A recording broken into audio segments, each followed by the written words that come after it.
Hello, hello, hello. Welcome to another episode of the Always Be Testing podcast. I'm your host, Ty DeGrange, and I'm really excited to talk to Richie Carreon today. Richie, how are you? I'm doing great. How about yourself, Ty? I'm doing well, man. It's been a long time coming. I think I had a case of the black lung.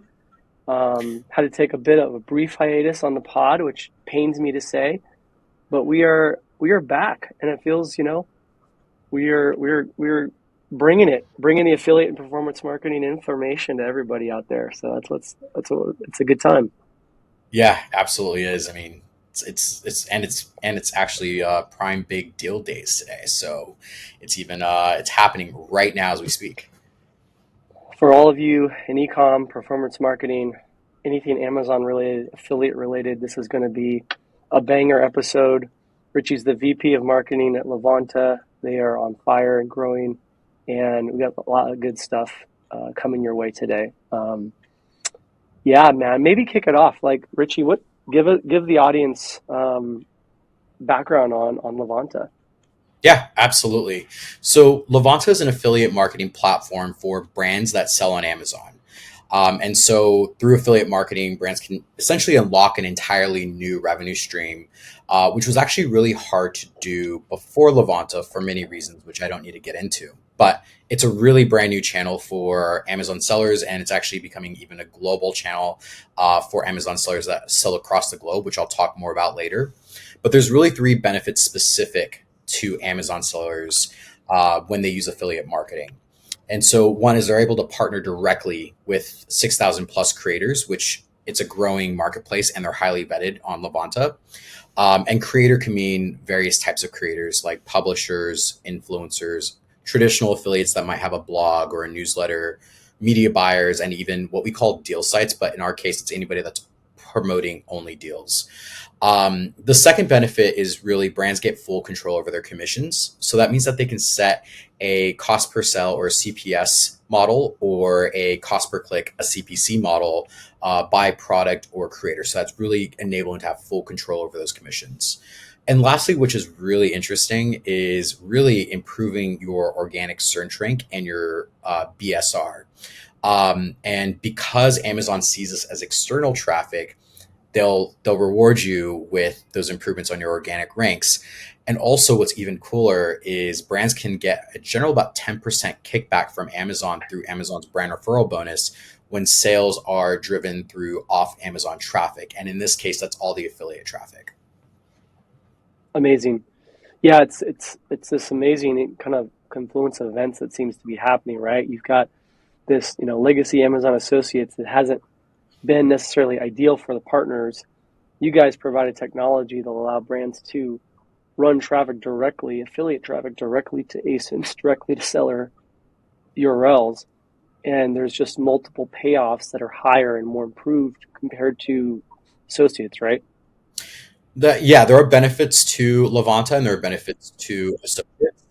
And really, we always encourage brands, take use what's best for you, and we have a lot of benefits to that. So an example would be that we offer a 14-day attribution window, and if you go on associates, a 24-hour attribution window. So really look at your attribution and what you're willing to do. But we love associates. We love Amazon. They're friends of ours. They're our biggest partner. And so we always like to say, utilize Levanta with associates where you think it's appropriate. So yeah. That's great. And our partners kind of saying like, hey, this is clearly a better solution. Is that what's driving a lot of the growth versus kind of the standard associates offering or other affiliate offerings? I think there's a lot of folks that brands just really want more control over their partnerships, and having that control over those partnerships and be able to really create a long-term relationship with various types of creators out there, I think is very valuable to brands, because the way the creator economy is moving, it's no longer this one post dry performance and then we kind of close doors, but it's really like, how can we collaborate long-term? Do our values match up?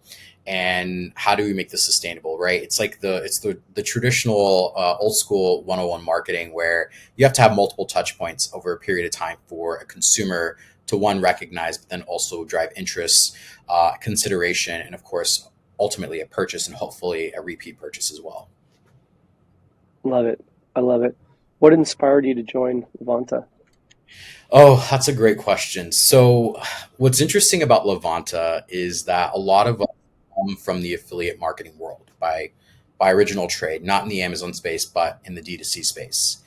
And one thing is that the affiliate marketing space is very small, and I had the privilege to be head of marketing at Refersion, which is it was or is a D2C affiliate marketing platform, and I had the privilege to work with Ian Brody and Rob Shab while they were the owners of Grovia Partners, which was an affiliate marketing agency slash technology that was acquired by Acceleration Partners. Fast forward 3 4 years later, I start seeing these posts and they're starting up this affiliate platform. I'm like, oh, Levanta, okay, that's cool. And I get a call from them and they're from the team and they're like, hey, like we realize we need marketing. We'd love to chat, see if it's a good fit. And there's some important things for me when it comes to finding the next organization I want to work with, and that's really around core values, culture. Are we actually solving a real problem for the seller? And in this case, we're doing something almost entirely new for the Amazon ecosystem. And that was what really excites me is that we're enabling a very cost effective channel that is literally on the wave of the edge, like the cool stuff of what marketers are doing today. And that's through creator partnerships. And that got me really excited. And I've always had this ethos of make yourself uncomfortable at all times when it comes to professional growth. Otherwise, you're not growing. But also, I've had a knack for really marketing various types of marketing channels, like programmatic direct mail, which most people are like, what is that? To video, programmatic video, to influencers, etc. So this is just a great addition to my Rolodex of channels that I've Yeah, marketed in my career.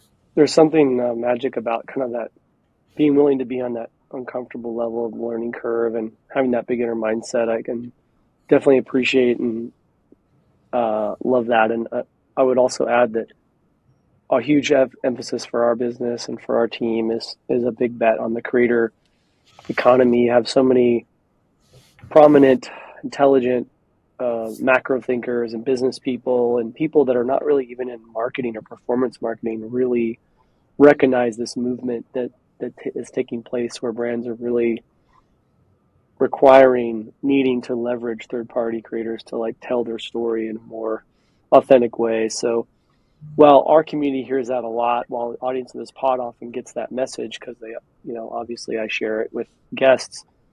It's cool to hear you're clearly seeing that trend and riding that wave with Levanta.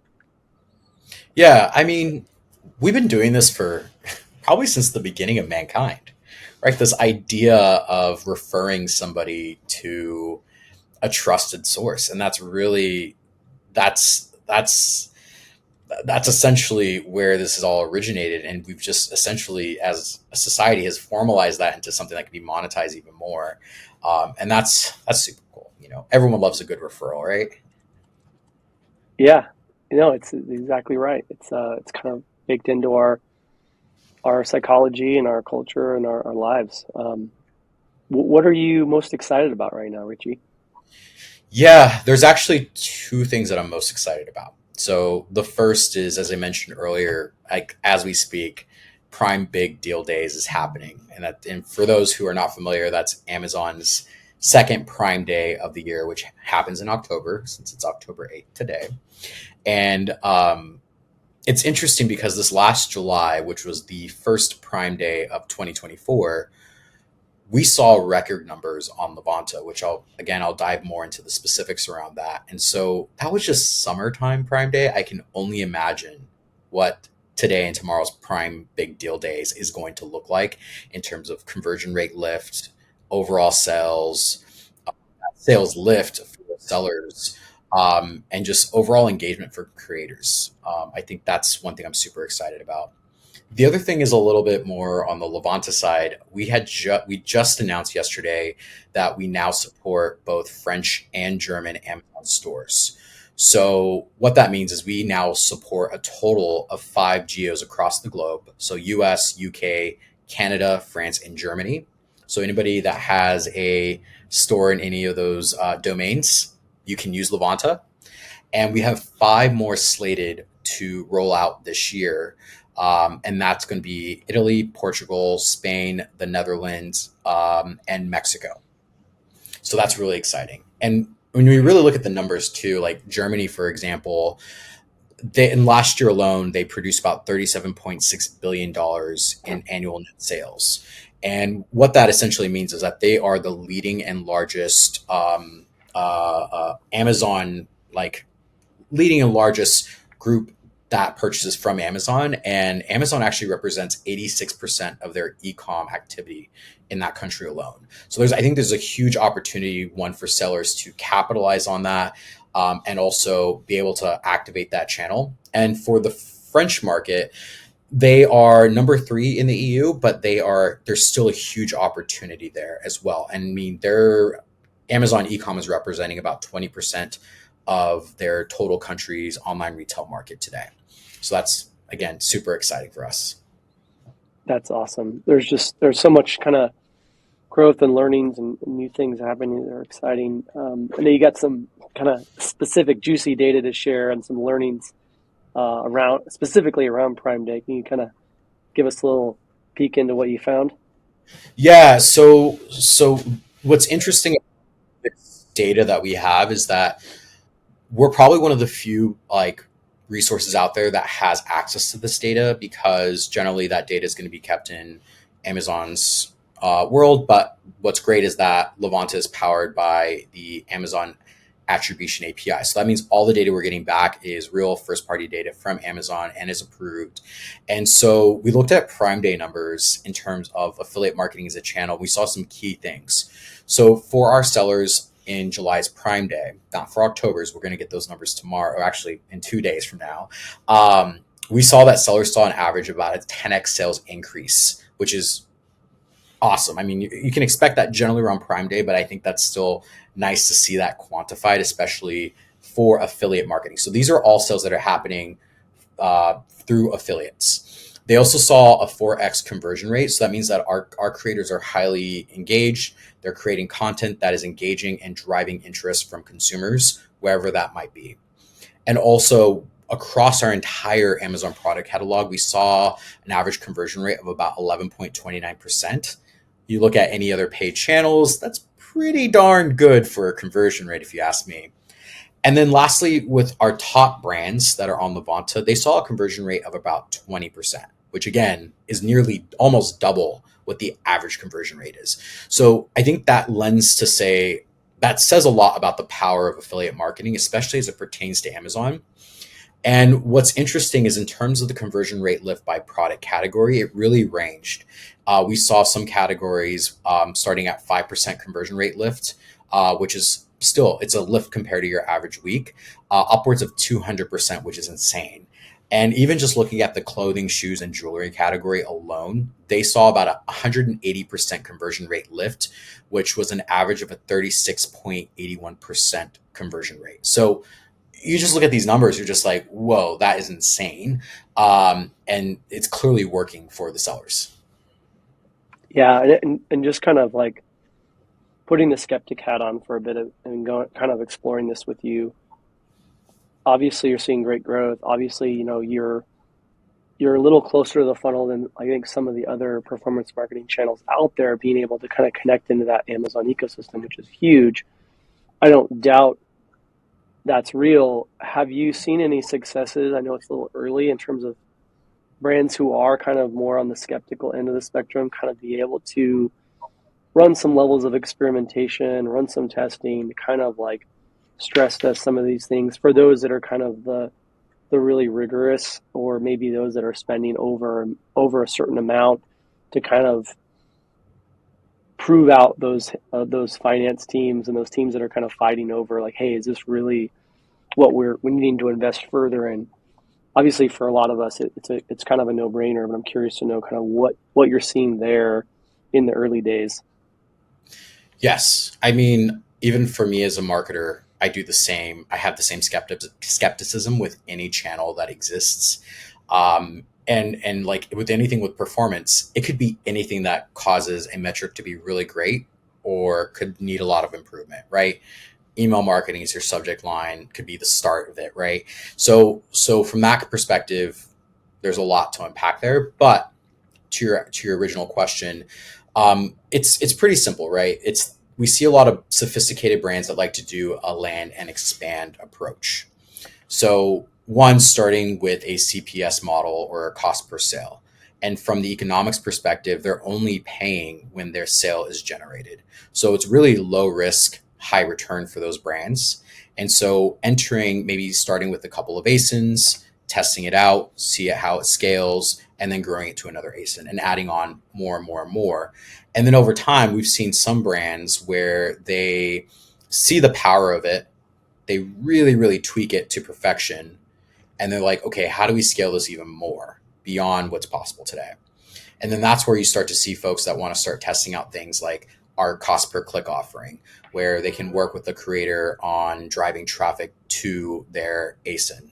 And so that's where we've seen where it's really simple to really help people see the light, because who doesn't want to only pay for a sale versus a click? So I think a lot of benefit there for those brands in that capacity. Yeah, no, I like that. Um, we're obviously a huge proponent of the platform. Referred stuff to you guys. I think it's really a no brainer for so many reasons. Obviously, all businesses have their challenges. What are some of those challenges that you are looking to overcome as an organization? Yeah, I think a lot of it's down to education. So in the world of D2C, affiliate's kind of a known channel. It's been utilized, it's proven, and for any agency that is managing a D2C brand's performance marketing to an in-house team, they understand the ins and outs from A to B. For Amazon sellers, it's a little bit different for a couple of reasons, because there's really three types of Amazon sellers that we've identified. There are the singlepreneurs, solopreneurs, as I guess they're properly called, and they sell maybe office supplies, right? They sell pens, really, really niche products, but they're not quite privy to all the other types of marketing. And they have a really big, tall order, right? They're managing sourcing, the branding, the building of the page to the marketing, and then, of course, returns and ops and logistics. That's a lot to manage. And then there's this second group, which are direct consumer brands that started digitally. They understand digital performance, they understand that really deeply, but they may not quite understand Amazon to its entirety. And then there's your traditional, what used to be called incumbent brands. I would just call your native household brands. So think like a Bissell vacuum cleaner, for example. And they started maybe in store and eventually went online D2C, sold through other RMNs or retail media networks like Walmart or other third parties. And now are entering the Amazon space because they really want to meet the buyer where the buyer is and chooses to buy. So with that said, there's varying levels of education. And so what we learn is that we really need to help folks understand the breadth and depth of affiliate, because affiliate for some folks might mean, oh, I'm a TikToker. I'm going to jump on my phone. I'm going to do this cool video and use my promo code. And that is true, but that is one type of affiliate. And so I think really educating folks on that breadth and depth, like I mentioned earlier, publishers, some people don't realize that publishers are affiliates, and those can be very, very powerful affiliate channels for them. And so, an example for folks that might be new to this, you might go on to Wirecutter or BuzzFeed, and they're like, "Hey, this summer, these are the top 10 picks of sunglasses that you need to wear to the Hamptons for the next party." And what you might not know is a lot of those links will go to Amazon, and those are affiliate links, and they're making commission. That's how they keep the lights on, and those can be very, very powerful. I mean, Ty, I'm sure we have some clients there that publications are powerful. I mean, what have you seen from your end when it comes to um, publishers as affiliates versus your traditional influencers? Yeah, publishers as affiliates. Tell me more, just kind of in your definition to make sure I'm capturing that correctly. Because I think that can be interpreted a number of ways. I want to make sure I get that right. Yeah, I mean, like buyer's guides, for example. Those are huge resource. Like holiday guides are another big one. Then there's listicles, which I would consider different than your traditional publisher. I would consider those like ranking sites or Yeah. just like just guides. Um, and then you would have your traditional affiliates that might own a newsletter or a blog that just wants to. I think it's such a large piece of why brands want to tap into affiliate. It's such a big emphasis for a lot of brands that want to have that precious real estate where users are considering various product or service offerings. Everything from B2B to consumer tech to e-com. And I think as a result, in the last few years, you've seen this flood into it. That has increased price point. That has made it more competitive. Has brought FTC eyeballs and regulation and standards, both good and bad, and as the channel evolves. And I think it presents a challenge to really balance the effort, cost, timing, and really be smart matchmakers for your clients to ensure that expectations are correct in terms of budgeting, in terms of gifting, in terms of commission increases, all of that, and thinking about it from a longer term lens than, say, search or social can be challenging. And so, like Meta, where you see these trends of costs going up and results going down, not to say you're going to leave Meta, it's one of the most powerful performance marketing platforms around. You're never, you may not stop your Amazon investment, but it's interesting because you kind of have to think of it like, you gotta, it's like the index fund stock performance portfolio approach. Like you might dial up your content percentage in different moments throughout the year.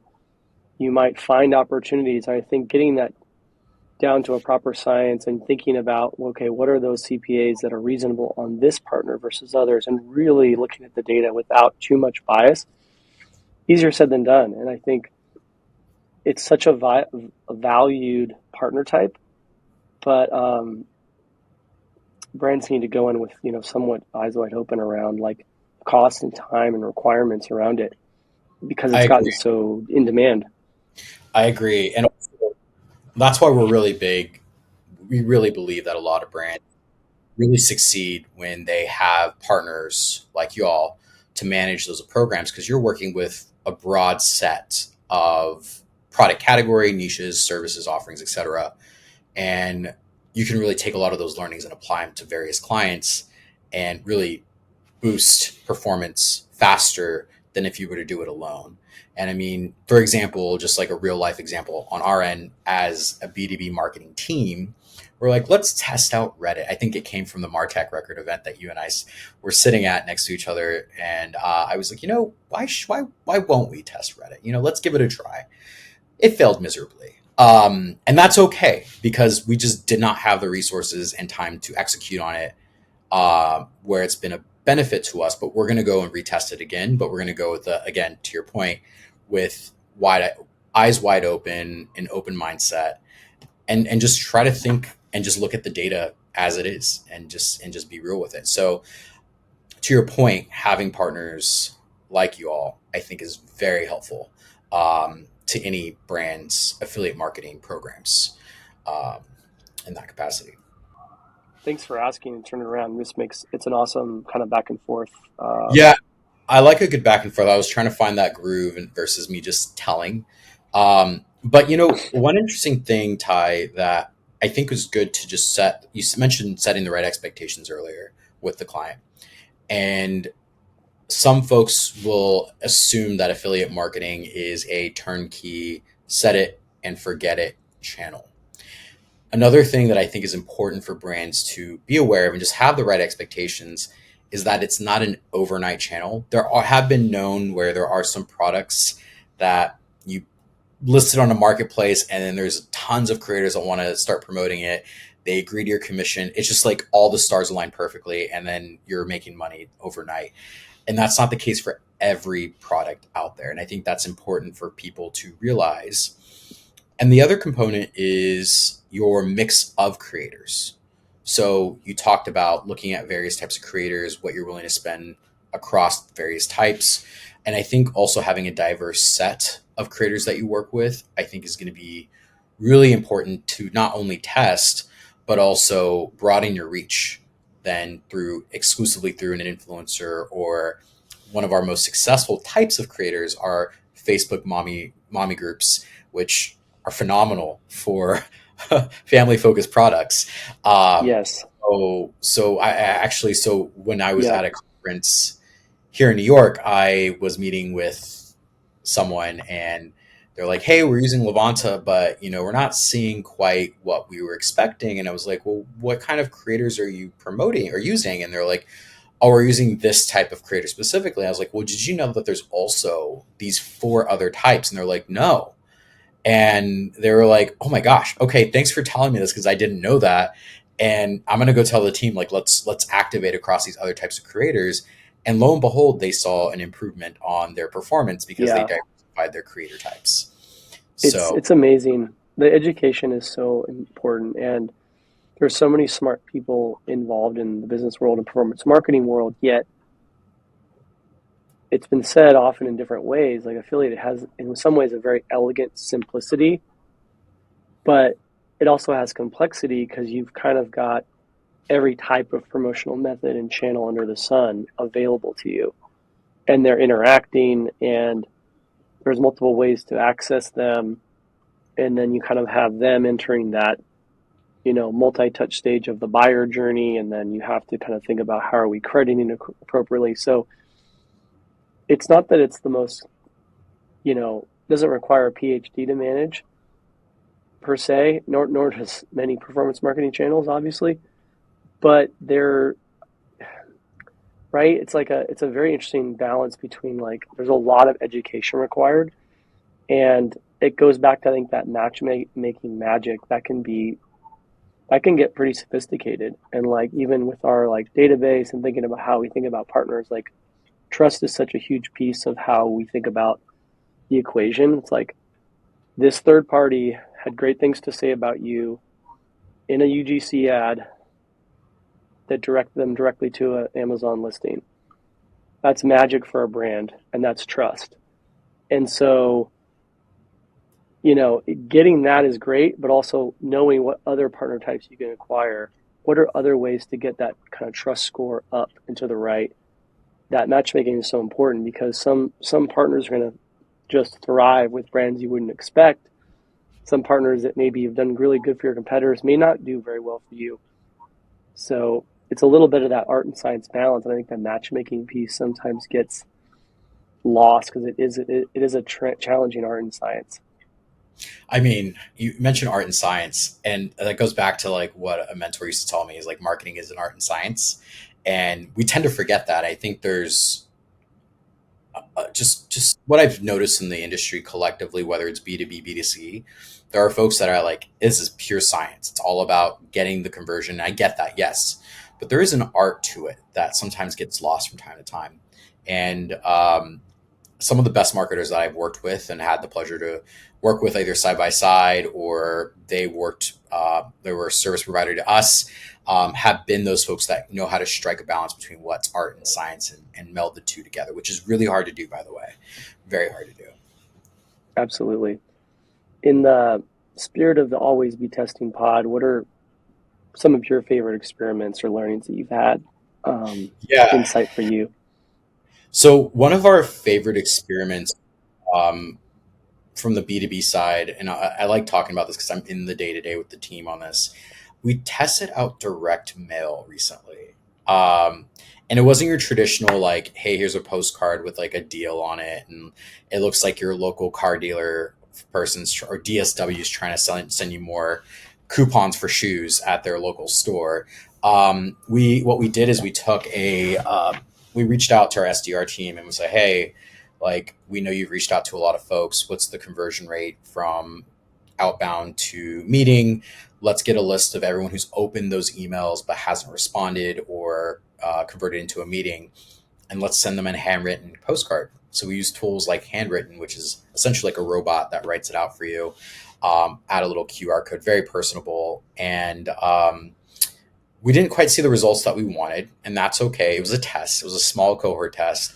But we want to continue testing that channel out. And, I hate talking about COVID because it's so behind us, but it's still kind of relevant in terms of like how we've evolved since then. Uh, but I'll be very frank. Like I have on my phone, I get postal notifications of it's called informed delivery. So I know every single mail piece that's coming to my house. And if I see something handwritten, I do get excited. It's just something. It's weird. It's just. I think it's just this human element where if you see like a wedding invitation or a birthday card or anything of that Yeah. sort, you get excited. Like you and Authenticity, trust, yeah.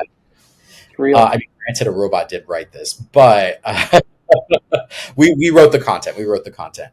But my point is like testing out those perhaps analog channels, but tying it with digital. That's been a fun thing for us because we were able to track every QR scan, and that was all Love ported that. back into our CRM. So that was pretty cool. Yeah.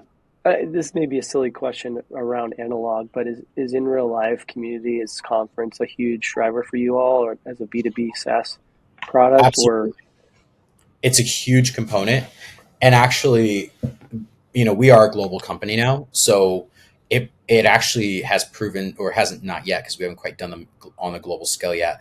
But my very very well backed hypothesis is that it's going to serve us even more in international markets, specifically in China, where they value face to face conversations to build that trust.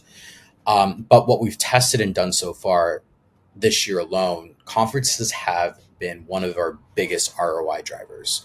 Keep in mind, we're new to the market. We're about less than two yeah, years old, so there's a lot of awareness building that has to happen. yep, But what was most interesting is we were at a conference called Amazon Accelerate, which is one of Amazon's tentpole events that happened in Seattle just last month. nice, And I spoke to a ton of sellers. We sponsored some events, et cetera, et cetera. And during that time that I spoke to sellers, I was like, "Have you heard of Levanta?" They're like, "Oh yeah, I know Levanta." Like there were only maybe one or two people that were like, "Oh, what do you do?" And I had to explain what Levanta did. And what's interesting is like as a marketer, it's kind of heartwarming when you see that people know who you are, and you're kind of like, wow. But it's not just what marketing is doing; it's also like the quality of the product is really good. We have amazing salespeople. We have great partner marketing and partner teams. Like all that yep, collectively as a team, being able to communicate that and really put a great image out there of Levanta, not only as a brand but the people in it.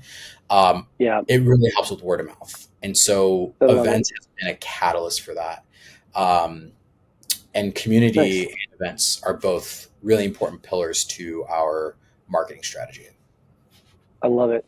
I feel like we could nerd out on marketing because it's affiliate related, it's B2B related. There's so much we could get into, you and me, on this. A Yeah, lot of very good stuff to talk about now and in the future.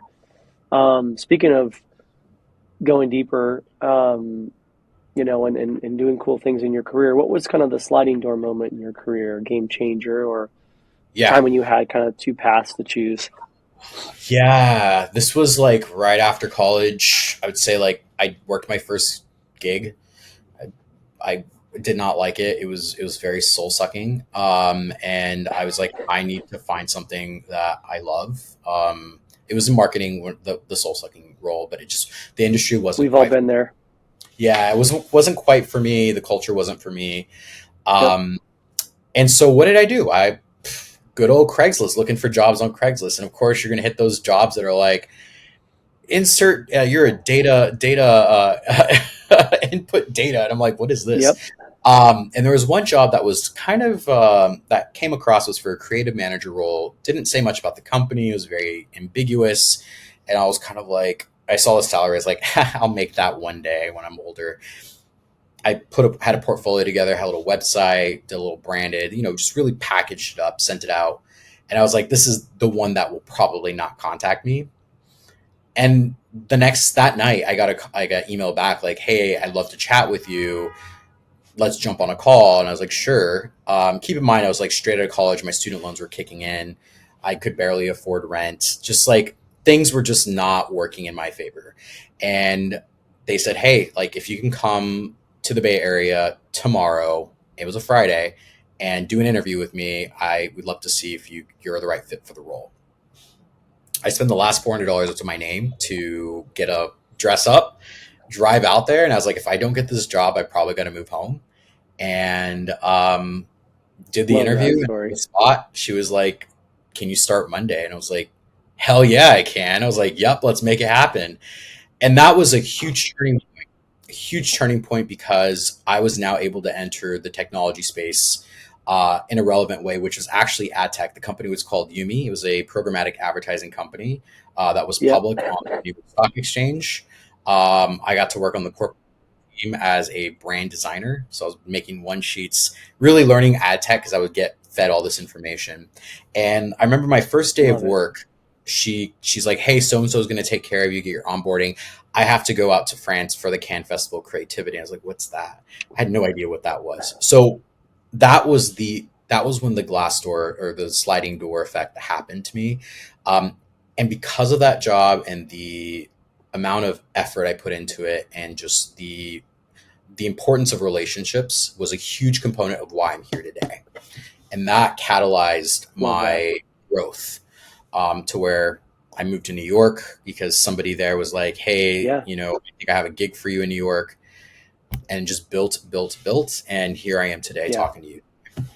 So cool, Richie. Yeah, the relationships are so powerful, and to get your foot in the door in those early days, and it's cool to hear that you took that chance, and those are just the stories of that it's all about, and it's super inspiring and exciting to hear about. I think for a lot of the audience and people starting out, or people pivoting, or people changing, or just people in general. So it's really cool. Thank you for sharing that. Absolutely.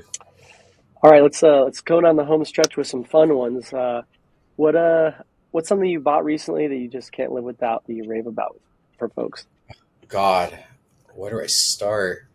Uh, I'm just kidding. I have a okay, this is a Yeah, weird one. retail therapy problem. Just No, kidding. no, no, no. It's a very strange one. So I've always been like a technology nerd.